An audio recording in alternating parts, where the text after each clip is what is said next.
आवाज़ शायद सारों को आ जाएगी। ऐसे ही कर देता हूँ, मुझे भी ईजी हो जाएगा।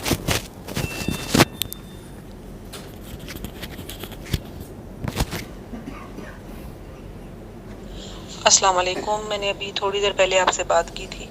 ये एक सवाल मैं पूछना चाह रही थी लेकिन मैं भूल गई पूछना। ये आप डॉक्टर जावेद से भी कहें कि ये अपने दुआ सेशन में इसका जवाब ज़रूर दें कि मतलब बहुत सारे लोग हमारे यहाँ वज़ाइफ करते हैं, तस्बीहात करते हैं और अल्लाह ताला ने भी कहा है कि मतलब ज़िक्रन कसीरा, या मैंने अपनी मखलूक को अपनी इबादत के लिए पैदा किया है। तो जब डॉक्टर साहब ये कहते हैं कि आप बहुत ज़्यादा वज़ाइफ ना करें या कुछ ना करें सिर्फ नमाज के अलावा, तो इसको भी ज़रा काइंडली एक्सप्लेन करें, क्योंकि इसमें बहुत सारे लोग कंफ्यूज हो जाते हैं कि वो कर रहे होते हैं वज़ाइफ। और अक्सर मेरे जहन में एक बात भी आती है कि देखें हमारे वो जिनको हम लोग फॉलो कर रहे होते हैं, पीर व मुर्शिद या जो भी हैं, तो उनके ज़बान से तो हर वक्त अल्लाह का जिक्र टपकता रहता है, जबकि डॉक्टर साहब उसमें बीच बीच में गाने भी गुनगुना लेते हैं। तो वो ऐसे ही शैतान एक जहन में एक वो बात लाता है कि देखें उसको छोड़कर आप इस बंदे को फॉलो कर रहे हैं जो बीच में अल्लाह को, आप अल्लाह के करीब लाने के लिए आपको कभी गाने सुना रहे हैं, तो कभी लतीफ़े सुना रहे हैं, तो कभी कुछ। तो इसको ज़रा काइंडली एक्सप्लेन कर दें कि डॉक्टर साहब से कहें कि इसको नेट पे एक्सप्लेन करें, क्योंकि हो सकता है मेरी तरह और भी लोगों के जहन में ये सवाल हो कि ज़िक्र मतलब ज़्यादा करने से इसके क्या मतलब नुकसानात हैं कि वो नहीं करना चाहिए इतना, कि दिल सख्त हो जाता है या कुछ। तो इसको ज़रा काइंडली एक्सप्लेन कर दें। Thank you.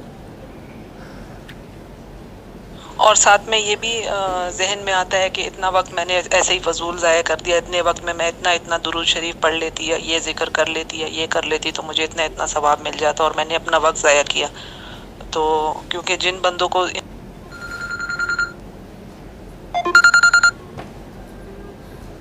चीज़ों की तस्बीहात की और इन चीज़ों की आदत होती है, तो उनको बहुत अजीब सा लगता है इन सब कुछ। उनके लिए स्पेशली ज़रा इस दुआ सेशन में ये बात ज़रा क्लियरली इस पे थोड़ा सा डिस्कस कर लें कि ये जो लोग कर रहे हैं या पढ़ रहे हैं, तो उनको कैसे अपना माइंड क्लियर करना चाहिए कि अगर आप नहीं कर रहे तो आप ठीक कर रहे हैं। क्योंकि अक्सर ये बात जहन में आती है कि आप नहीं कर रहे तो शायद ही आप ठीक नहीं कर रहे।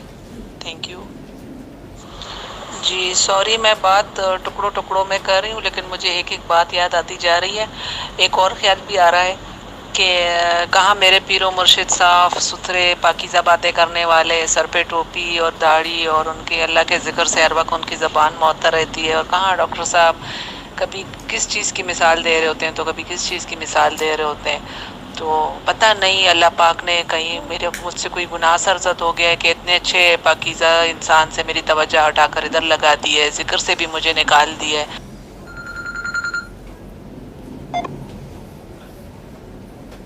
तो ये अजीब अजीब से ख्यालात मेरे जहन में आ रहे होते हैं। तो पता नहीं मैं मतलब बीच में जैसे कह लेंगे स्विंग लगा रही हूँ, कभी उधर हो रही हूँ तो कभी इधर हो रही हूँ, कि पता नहीं यहाँ पे जाऊँ कि वहाँ पे जाऊँ, तो बीच में कन्फ्यूजन सी बन गई है। तो काइंडली इसको ज़रा हाईलाइट करें, डॉक्टर साहब से कहें कि इस बात पे ज़रूर डिस्कशन करें, थोड़ी सी मुझे इस पे कन्फ्यूजन है। Thank you. आपने इन्हें कोई जवाब दिया था? सर जब मेरी इनसे बात हुई थी ना, तो तब उन्होंने कहा था कि मैं ना पूरी वालों के जो वज़ाइफ है ना वो मैं बहुत ज़्यादा पढ़ती हूँ। तो मैंने कहा था आपने बैत की भी है? तो उन्होंने कहा कि नहीं मैंने बैत नहीं की भी, मैं बस वैसे ही पढ़ती हूँ, मैं नेट से ना बहुत सारे वज़ाइफ पढ़ती ही रहती हूँ। तो तब मैंने उनको ये वाली बात कही थी, तो उन्होंने कहा था कि उस वक्त उन्होंने हाँ में हाँ मिलाई थी कि हाँ आप बिल्कुल ठीक कह रही हैं और मैं ऐसे हूँ। और उन्होंने खुद ही ये बात की थी कि वीडियोस में से देख के ही मैं जो हूँ वो मैंने सब कुछ छोड़ दिया हुआ है। और फिर जब मैंने उनको ये बाद में कहा कि आपने तो कहा था कि आपके कोई पीरो मुर्शिद नहीं है, क्योंकि अगर आपके पीरो मुर्शिद होते तो मैं आपको यही कहती कि आप वो फॉलो करें।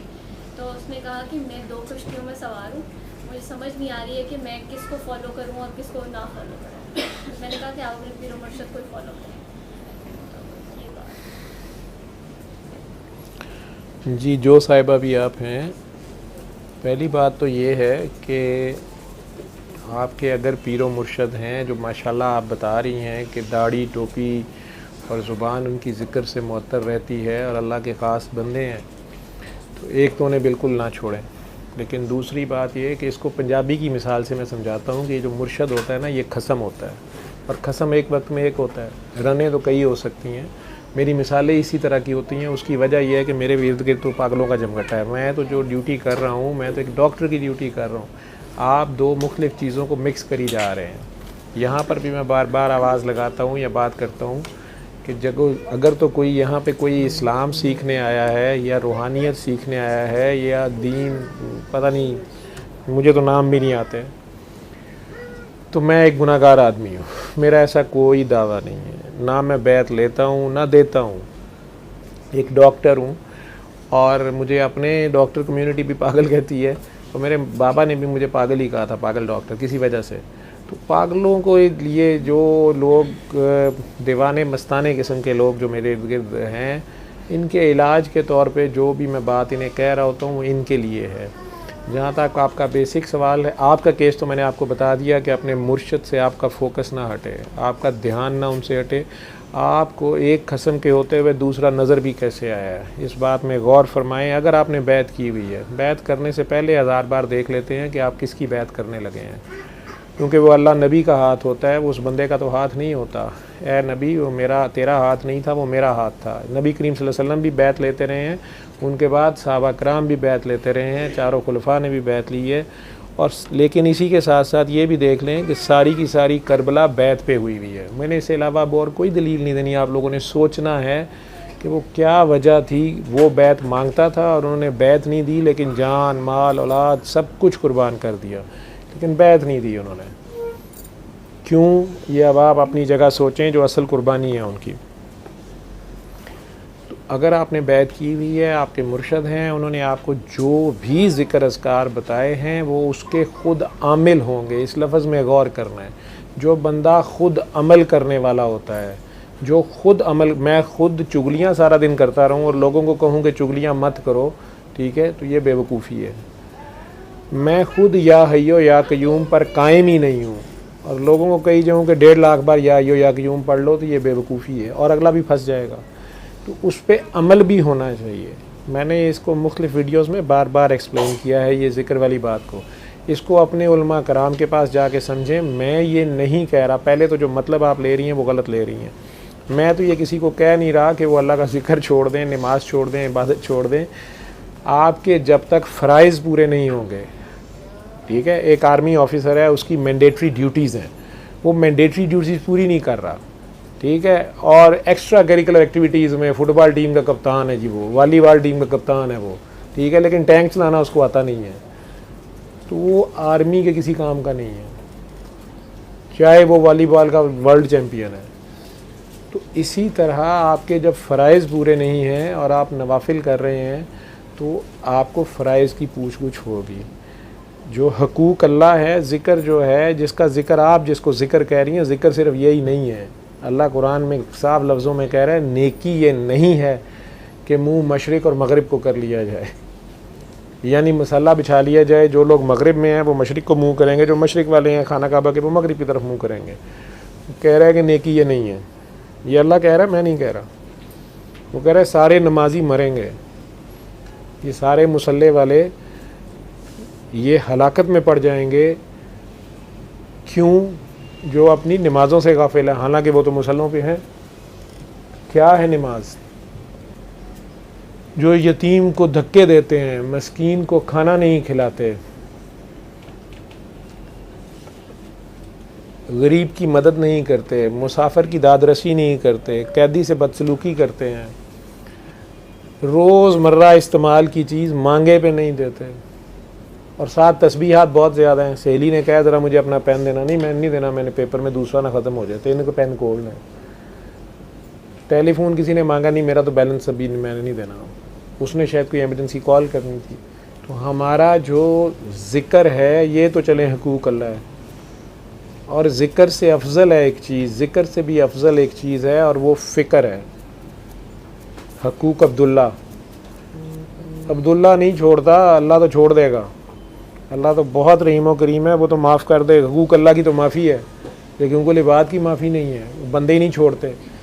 मैं अपने ससुराल वालों की ड्यूटी नहीं कर रहा, बैसियत बहू के, बैसियत खामन के, अपने बीवी बच्चों की ज़िम्मेदारियाँ पूरी नहीं कर रहा, या वहाँ जालिम बना हुआ हूँ, या सरफ़ नज़र कर रहा हूँ उस काम से, या जी मैं इस्लाम की तबलीग पे निकला हुआ हूँ और बीवी बच्चे पीछे मांग के खा रहे हैं खाना। ये नहीं अल्लाह ने कहा आपको, ना ही ये कोई सबक देता है। ये उसके साथ साथ जब ये तस्बीहात वज़ाइफ बहुत ज़्यादा करते हो तो कल्ब सख्त होता है। ये जाके पढ़ लो ना, कुरान में भी पढ़ो और जगह भी पढ़ो, अपने उलमा से पूछे। शैतान ने सबसे ज़्यादा इबादत की हुई थी। अब दूसरा इस पहलू को ज़हन में रखना, मैंने ज़्यादा इन लोगों को फंसते देखा है। शैतान कायनात का सबसे बड़ा आबिद था, उससे ज़्यादा इबादत किसी ने नहीं की हुई थी, लेकिन मारा गया क्योंकि जहाँ अल्लाह ने हुक्म असल दिया वहाँ नहीं वो फॉलो कर सका। जब टेस्ट आया तो मारा गया।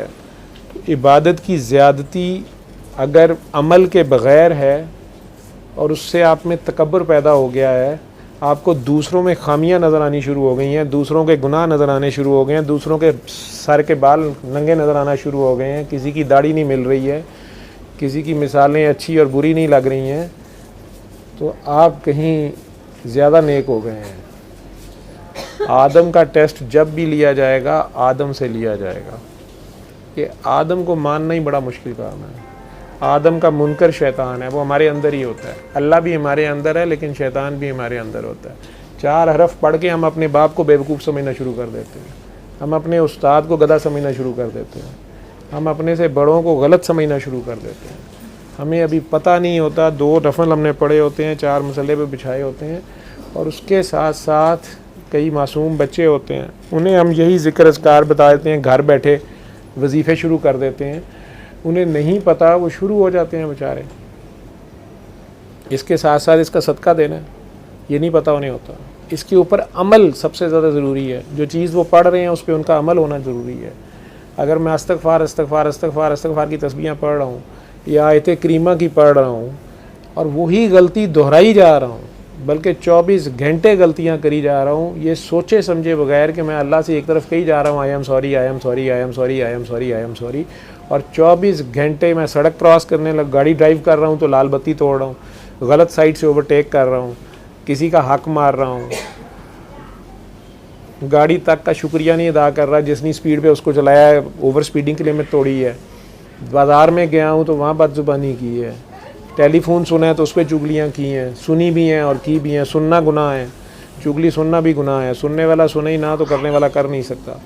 और साथ में आई एम सॉरी करी जा रहा हूँ। ये ऐसे ही है जैसे मैं अल्लाह को एक किस्म का, अब आप ही सोच लें कि आपका बच्चा आपसे बदतमीज़ी भी करी जाए, जिन बातों से आपने मना किया है वो भी करी जाए, और साथ जो है वो आई एम सॉरी की तस्बीह भी लपी जाए, तो आप इसको क्या करेंगे? और ऊपर से उसे ये भी ख्याल आ जाए, ये भी ख्याल गुजर जाए कि हम तो बहुत इस्तग़फ़ार या बहुत तस्बीह करते हैं, हमने तो अल्लाह का बड़ा हक अदा कर दिया, तो कल्ब सख्त हो जाता है। लेकिन आपके लिए अब मेन बात पे वापस आऊँ तो आप मेरे में अपना टाइम मत ज़ाया करें। ना मैं गुस्से में कह रहा हूँ, आपको समझा रहा हूँ। मैं तो एक डॉक्टर हूँ बीबी, और अपना वक्त ज़ाया कर रहा हूँ या खामखा एक मेरा पास टाइम है, या पागलों के साथ पागल हो गया हूँ। ये दीवाने इर्द गिर्द मेरे बैठे हैं, ये चंद लोग हैं, ये जिस मर्ज़ी हालत में थे। अब एक मिसाल और दे देता हूँ। जो दूसरी बात है आपकी कि आप मिसालें ऐसी क्यों देते हैं, वो भी आज आपको समझा देता हूँ। एक वाक़या मैं बताने लगा हूँ, उसमें सारे गौर कर लेना। ये बातें मैं करता तो नहीं हूँ, लेकिन अगर तुम लोग मेरा एहतसाब करने पे आ गए तो मैं जवाब दे देता हूँ। आज से कुछ साल पहले दे देता हूँ। आज से कुछ साल पहले मैं अपने क्लिनिक पे था, मियाँ बीवी अपना बच्चा लेके आए, मैं उनका नाम भी नहीं लूँगा, शहर का नाम भी नहीं लूँगा, दूसरे शहर से आए और काफ़ी परेशान थे। उनके बच्चे को 6 साल से बुखार नहीं उतर रहा था और 104-105 से ऊपर बुखार था। मैं उनकी आईडी छुपाने के लिए थोड़े से वाक़यात को सिंप्लीफाई कर दूंगा। दोनों मियाँ बीवी थे और उनके बच्चे थे, 2 बेटे। उनके बच्चे का बुखार 6 साल से नहीं उतर रहा था और पाकिस्तान का कोई बड़ा हॉस्पिटल, दूसरे शहर से वो आए, दूर से आए, लाहौर से, और वो आगा खान तक में वो बच्चा दाखिल रह चुका था। डॉक्टर उसे 2 बार टीबी की दवाई 1-1 साल खिला चुके थे उतनी सी उम्र में। कोई टेस्ट ऐसा नहीं रह गया था, कोई स्कैन ऐसा नहीं रह गया था जो नहीं हुआ था। एज ए फिजिशियन मैं जानता हूँ, हर पीडियाट्रिशियन ने देखा हुआ था जो भी शहर में लाहौर में या पाकिस्तान में अवेलेबल था। बच्चे का बुखार 104-105 से नीचे नहीं आता था, और अगर कभी थोड़ा बहुत कम होता था चंद दिनों के लिए तो वो दोबारा बढ़ जाता था, और वो सख्त परेशान थे। उसी हालत में वो बच्चे को लेके मेरे पास आए। मैंने प्यार से उन लोगों को यही बात कही कि आप दोनों ने तस्बीहात वज़ाइफ नहीं करने। वालिद साहब उसके माशाल्लाह पूरे शरा के मुताबिक थे, यंग कपल था रिलेटिवली। मैंने कहा जी आप लोगों ने कुछ भी नहीं करना, लेकिन बच्चा, वही मेरे लफ्ज़ थे, बच्चा बीमार नहीं होता, माँ बाप बीमार होते हैं। आप लोगों ने फ़िलहाल जो 12 साल से छोटा बच्चा होता है उसका तो अपना कोई मीटर नहीं चल रहा होता, उसका तो कोई गुनाह सवाब नहीं होता, तो आप लोगों ने फ़िलहाल किसी किस्म के दम दरूद वजीफ़े चिल्ले कुछ नहीं करना, अपनी नमाज कायम रखें। मैं नमाज से नहीं कभी किसी को मना किया, फ़र्ज़ नमाज, वो फ़र्ज़ ही नहीं पूरे होते किसी के, नमाज कायम करें और 3 बार अल्लाह कह के पानी पिएं, और आप दोनों सूरह रहमान सुने, ये बच्चे का बुखार उतर जाएगा।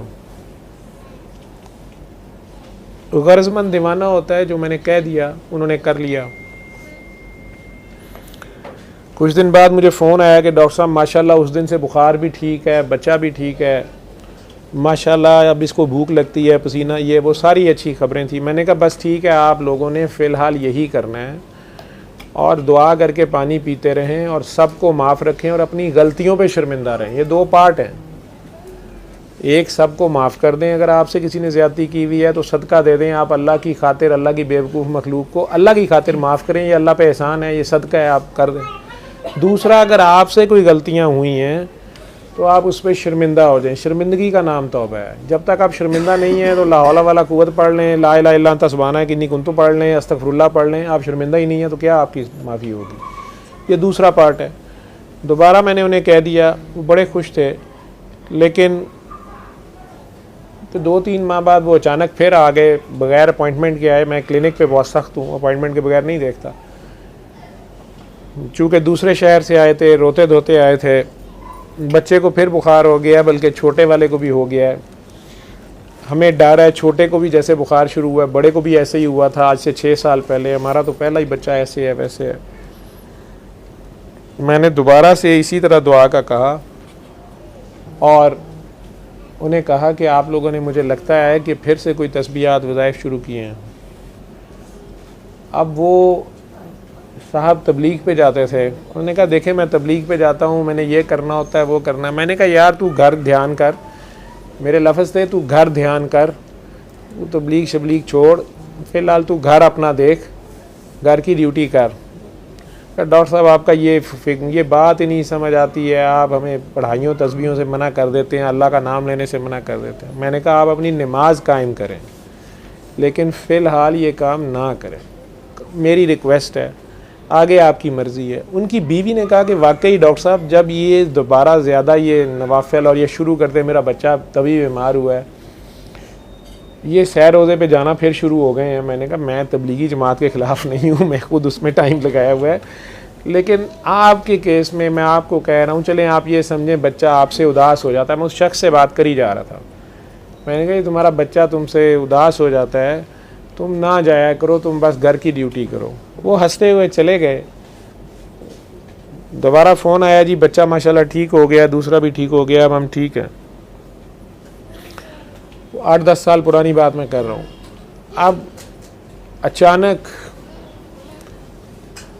महीना 2 के बाद ही उनका फ़ोन आया बड़ा परेशान कुन कि जी बच्चे की हालत बहुत ख़राब है, इतना बुखार है, झटके भी लग रहे हैं और दूसरे बच्चे को भी बुखार है, तो काइंडली हम लाहौर आ गए हैं, अभी देख लें। मैंने उन्हें बताया कि आज तो शायद संडे था, या मेरी भाई भी एक सऊदीया से आए हुए थे, मैं बिज़ी था, मैं क्लिनिक पे भी नहीं था, कहीं भी नहीं था। मैंने कहा मैं तो नहीं देख सकता, मैंने चीज़ से मना किया था, आप उससे मना नहीं हुए। उन्होंने कहीं से मेरा शायद एड्रेस ले लिया, वो घर तक पहुंच गए, इतवार का दिन था, और वही ज़ेद अमीर लोग थे, गाड़ियाँ बड़ी थी उनके पास, मेरे छोटे से घर में पहुंच गए। मैंने खैर उन्हें बिठाया, बच्चे से प्यार किया, लेकिन अब मेरे ये, हम पागल लोग होते हैं, हमारी ज़ुबान और होती है और किसी कायदे कानून के लोग नहीं होते। हम किसी को नहीं छेड़ रहे, लेकिन हमें छेड़ के कोई कहीं जा नहीं सका। हम तो किसी को कुछ नहीं कहते, लेकिन हमारे साथ कोई मामला ऐसा है कि पता नहीं जो दिमाग में आती है, जो मुंह में आती है, डका नहीं है हमारे मुंह में। वो जब अंदर आया, मुलाजिम ने बताया कि जी वो बड़ी कोई फैमिली परेशान है, दरवाजे पे वो मैंने अंदर बैठाया, मैं गया हूँ, वो रोते धोते जी बच्चा बीमार, झटके ये वो, मैंने उसे, या जहाँ भी मेरी उनसे मुलाकात हुई, जो ही मुलाकात हुई, उसे ऐसे समझ लें तो मैंने कह दिया उन्हें, मैं कहा यार मैं तेनों क्या सी, तू दाढ़ी मुंदे, तू दाढ़ी मुंदे, तेरा बच्चा ठीक हो जाएगा। अब ये कोई बात तो नहीं है शरीयत के मुताबिक, तो दाढ़ी तो नहीं हो सकती। तो मैं तो पागल हूँ, मैंने कब कहा उसको, मैंने तो मरासी नहीं भेजा उसके पास कि मेरे पास आओ। मैं कहा अपनी दाढ़ी साफ कर दे, चल जा, बच्चा ठीक हो जाएगा। वो कहे नहीं, आप जैसे पहले दुआ करते हैं, सर पे हाथ रखते हैं, कंधों पे हाथ रखे हैं। वो मैं बच्चे को डीलिंक करता था माँ बाप से किसी तरह, वो बच्चे से अटैच भी बहुत था, बाप बेसिकली बाप बहुत अटैच था। लेकिन मेरी बात ही, लैंग्वेज भी थोड़ी सी ऐसी थी, मैं थोड़ी गालियाँ भी निकाल देता हूँ। उस वक्त तो वो बदमज़ा होके चले गए, गिले की तरह। उन्होंने दरवाजे पे ये कहा भी, बाहर गाड़ी तक मैं छोड़ने गया, कि डॉक्टर साहब आपने बहुत ही अजीब और फजूल बात की है। मैंने कहा जो मैंने की है उसमें गौर कर लो, जाओ। लेकिन अगले दिन वो साहब मेरे क्लिनिक पे आ गए, पता चला कि वो रात उधर ही रहे हैं लाहौर में ही, उनके बीवी बच्चा भी साथ थे। उन्होंने आके मेरे से कमरे में कहा, बीवी भी साथ थी, बच्चा भी, कि मैं, चूँकि आपका एहसान है, आपकी वजह से हमारे बच्चे का बुखार 2 बार 3-3 महीने उतरा रहा है, जो किसी डॉक्टर से कभी उतरा नहीं, किसी वजह से नहीं उतरा। लेकिन ये जितनी गलत बात आपने की है, एक तरफ तो मेरा दिल करता है कि मैं उलमा कराम के पास जाऊं और आपकी गर्दन उतरवा दूं, दूसरी तरफ मेरा दिल करता है कि मैं आपको साथ वो सलूक करूं, थूक दूं आपके मुंह पे। लेकिन मैं आपको एक चांस देना चाहता हूं, आप एक्सप्लेनेशन दें कि आपने मुझे ये बात क्यों कही है।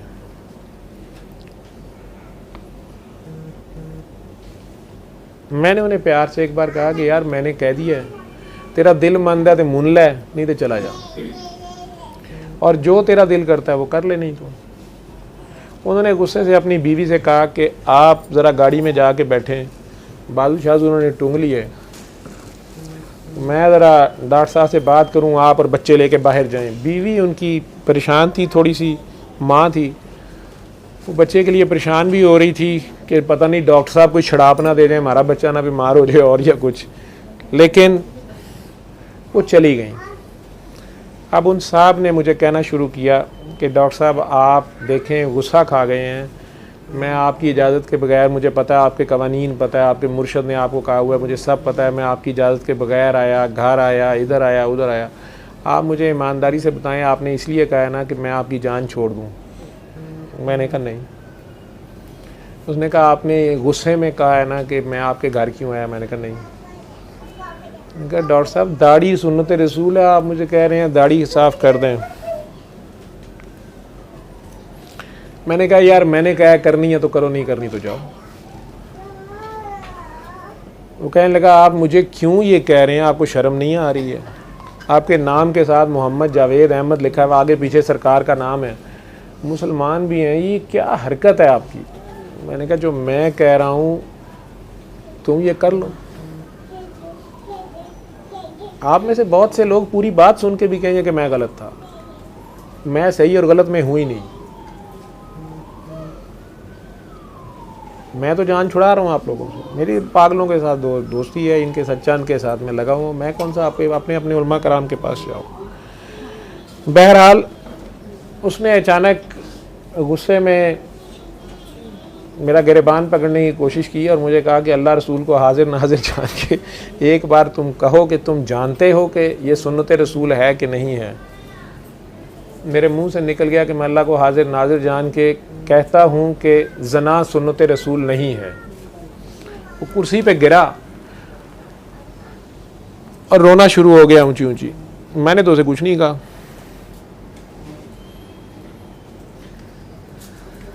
मुझे भी नहीं पता मैंने क्यों बकवास की। अचानक दरवाज़ा खुल गया मेरे क्लिनिक का, तो वो उसका बच्चा, उसके पीछे उसकी बीवी भागती आई। तो वो बच्चे ने कहा बाबा चलें, मेरी तबीयत ख़राब हो रही, मैंने चिप्स खाने हैं। उसने कहा बेटा आप जाएं। तो बच्चा डर गया, इसने उठ के वो दरवाज़ा ज़ोर से मारा। बीवी ने सॉरी, इसने उसे कहा भी इसको पकड़ो, उसने कहा मैं आ रही थी ये अचानक आ गया। उसने दरवाज़ा ज़ोर से मारा, मेरे क्लिनिक का लॉक ख़राब था थोड़ा।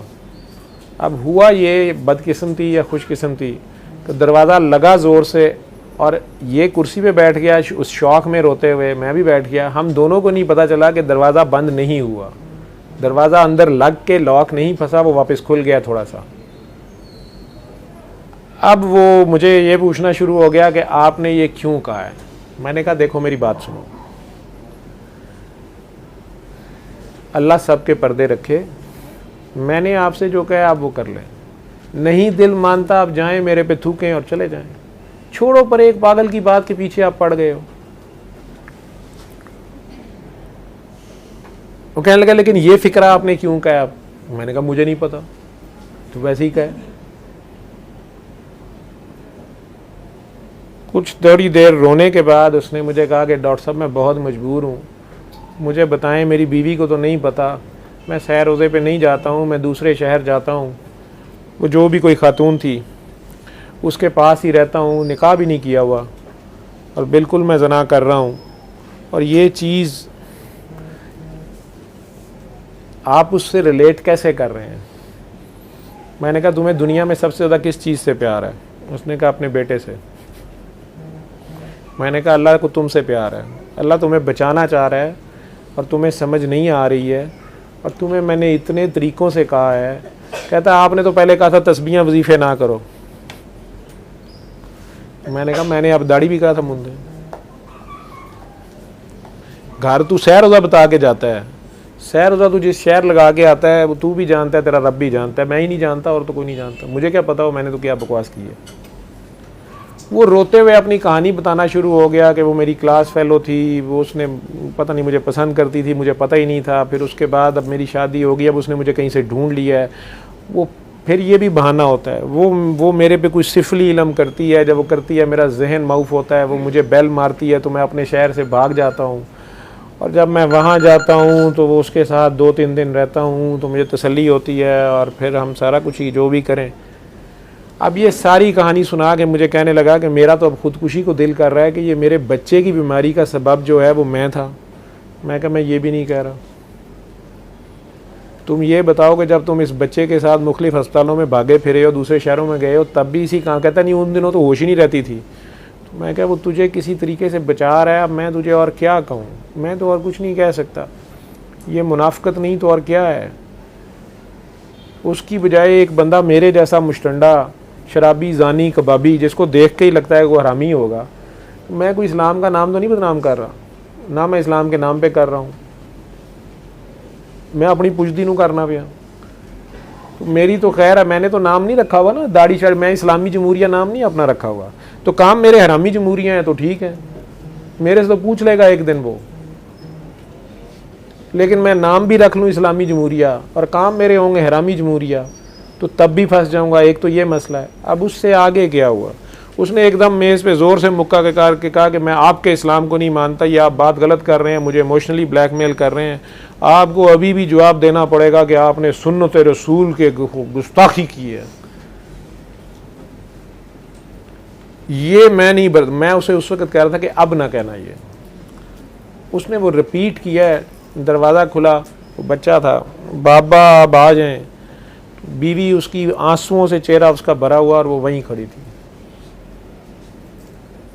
उसने सारी कहानी सुन ली थी, मैंने तो नहीं सुनाई। वो मुझे नंगा कर रहा था, वो खुद नंगा हो गया। फ़ायदा क्या था, उस प्याज को छील के क्या निकलना था उसमें से। या मानो या मिट्टी पाओ, जाओ अपना काम करो। एक इलाज है, मानते हो ठीक है, नहीं है ना करो यार। बताना मेरे ज़िम्मे है, मनाना मेरे ज़िम्मे नहीं है। दुश्मन आपके सरों पे आ गया हुआ है और आप लोग बेखबर हैं और बेखतर हैं, और वो अपनी मर्ज़ी का नाच नचा रहा है आपको। गिनती के चंद बंदे हैं जो इस डूबती नाव को संभालने की कोशिश कर रहे हैं। मेरा तो उनसे भी कोई ताल्लुक़ नहीं है। असी तो चंगी भली किश्ती छेक कर देने हैं, असी पागल लोग गए हैं, सानू नहीं ना गल्लां तो बस सीगा। तो मैं ये नहीं बात कर रहा। वो कहानी, आप लोगों को कहानियाँ सुनने का शौक़ है, अल्लाह की ये सुन्नत है, कहानियाँ भी सुनाता है वो, लेकिन वो समझाने के लिए सुनाता है, सुलाने के लिए नहीं सुनाता, जगाने के लिए सुनाता है।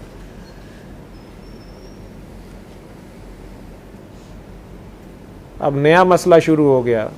उसकी बीवी ने जब देखा कि इन्होंने देख लिया दोनों ने कि मैं खड़ी हूँ, वो तो तेज़ी से चली गई वापस। इसका भी सारा इश्क हिरन हो गया, भागा उठ के, ओ माय गॉड, चले गए, बच्चे को भी पकड़ा, गाड़ी ली, चले गए। अगले दिन से वो काकी जी का मुझे फ़ोन आ गया कि डॉक्टर साहब अल्लाह ने मेरे पे अब खोली है, मैं तो इस शख्स को माफ़ नहीं करूँगी, और मेरा तीसरा बच्चा मेरे पेट में है, मैं तो ज़ाया करा दूँगी। मुझे ये बताएं कि अल्लाह इस हालत में मुझे इजाज़त देता है, मैंने तलाक़ लेनी है, तलाक़ इस हालत में हो नहीं सकती, मैंने इस शख्स के साथ नहीं रहना।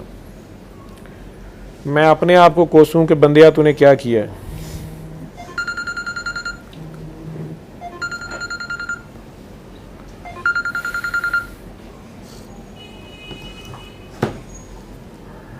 उस बच्ची को किसी तरीके से फ़ोन पे उससे माफ़ियाँ मांगी, कोई अपने वास्ते दिए, ये अलहदा साहब फ़ोन करें, माफ़ियाँ मांगें कि मुझे इससे माफ़ी ले दें। वो सारा कारोबार भी उस बच्ची का ही था, या जो भी उनके आपस में, वो अलहदा भी मामलात थे उनके शायद। बहरहाल करना कराना ये हुआ कि उनकी तलाक भी रुकी। टेलीफोनों, मैंने कहा मेरे पास अब दोबारा ना आना, टेलीफोनों पे ही। बीच में कुछ पीर साहबान ने उन्हें कह दिया कि डॉक्टर साहब बकवास करते हैं। वो शुरू में ही पहले विज़िट में वो भी बाबा जी की तरह दुआ ही कराते थे, ये बाबा जी वाले सिस्टम के भी कुछ लोग थे। नहीं नहीं, आप डॉक्टरी इलाज कराएं, टीबी का इलाज कराएं, ये बच्चे को ये है वो है। किसी ने कह दिया इस पर सिफली इलम हुआ हुआ है, वो तोड़वा लें, फलाना कर लें। किसी ने कह दिया इसको नज़र बड़ी हैवी लग गई हुई है, इतने बकरे दे दें। अब उस काकी के ऊपर मैंने काम किया। वो पहले तो नाराज़ होकर अपने घर चली गई वालिद के पास, वहाँ से फ़ोन करती थी, उनसे मैंने माफ़ियाँ मांगी, जैसे भी यही दुआ उससे कराई कि देखो नबी करीम सल्लल्लाहु अलैहि वसल्लम माफ़ी देते थे, सबको माफ़ करते थे, सोने से पहले सबको माफ़ करते थे। आप भी माफ़ करो, अपने बच्चों की खातिर करो, अपने बेटे की खातिर करो। गलती हो गई है, ये देखो वो खुद शर्मिंदा है इस पर, आप माफ़ करके देखो, हो सकता है वो वापस आ जाए। मेरी इतला के मुताबिक वो माशाल्लाह बिल्कुल ठीक ठाक हैं, इकट्ठे रह रहे हैं, बच्चे ठीक हैं, तीसरा बच्चा भी उनका हुआ। हाँ ये है कि मैंने सख्ती से मना कर दिया कि मेरे पास वापस नहीं आना। तुरफा तमाशा ये है कि काकी मेरे से नाराज़ हो गई भी है कि आपने काके की साइड ली। उसने आज तक मेरे से रब्ता नहीं किया। खामंद को उसको मैंने कह दिया था कि इसको मेरे पास ना, तुम मेरे पास ना आना, तुम्हें मैं हज़म नहीं होऊंगा, तुम फिर कोई गलती कर दोगे, तो बेहतर अपनी जगह काम करो, जो भी कर रहे हो करो। वो कभी कभार मुझे आयतें हदीसें भेजते हैं मैसेज पे, अच्छी अच्छी, सुबह सुबह कभी कभार जब उनका दिल करता है वो आ जाती हैं। ये एक मिसाल मैं दे रहा हूँ कि बात जो आपके हलक से नीचे नहीं जा रही, जिससे शक पैदा हो रहा है, उसको मट्टी डालें। आप नेक लोग हैं, आप अपनी इबादत फरमाएं, ठीक है। नहीं तो यही जो वीडियोज़ हैं, इसमें जो मैंने बाबा जी का कॉलम पढ़ा हुआ है, एक पीर कामिल वाला, चिल्ले वजीफ़े और इस तरह करके कुछ है कॉलम, एक मैंने पढ़ा हुआ है, उस कॉलम की अखबारी रिपोर्ट, उसमें ये सारी कैफियत हैं बेटा, ये रूहानी कैफियत होती हैं। एक तो ये हो गए लोग, एक वो हैं जो अमल कर रहे होते हैं। छोटे बच्चे हैं, अभी बच्ची मेरे पास बैठी हुई है, छोटे बच्चे हैं, ये अपनी मासूमियत में शुरू हो जाते हैं, लेकिन इन्हें ये नहीं पता होता कि कौन सी चीज़ कितनी करनी है। मेरे लिए पहले 5 वक्त की नमाज लाजिम है, माँ बाप का एहतराम लाजिम है, उनके आगे उफ तक ना हो, उस्ताद का एहतराम लाजिम है, या मैंने एक्स्ट्रा तस्बीहें शुरू कर देनी है, या तस्बीह के ज़रिए मेरा पेपर पास होना है, या उसमें ग्रेड आने हैं, या फ़लाँ काम होना है, पापा की प्रमोशन हो जाए, मामा पापा की सुलह हो जाए, ये हो जाए। बच्चों को तो नहीं पता होता ये अल्लाह का कलाम क्या इन कामों के लिए आया है। क्या करबला में वो बैठ के वजीफ़े करते रहे, या नबी करीम सल्लल्लाहु अलैहि वसल्लम हर जंग पे क्या कहते थे कि इतने लाख बार ये पढ़ते हैं और इतने हज़ार बार ये इबादत तो आपके ज़ात के लिए हैं, अल्लाह की हम्द बयान करने के लिए हैं कि वो सोना बहुत है। जो 5 वक्त की नमाज भी है ना, ये बात मेरी कौम को नहीं समझ आ रही। जो 5 वक्त की नमाज है ना, ये काम मेरा नहीं है, ये उलमा का है। मेरे से कोई कमी बेशी रह जाए, कोई मेरी गर्दन मरवाओगे। 5 वक्त की नमाज ये मिनिमम है, ये मिनिमम है। Thank you. ये तो ऑलरेडी जो आपने पेमेंट ली हुई है, जो आपकी तरफ कर्जा निकलता है, ये वो है।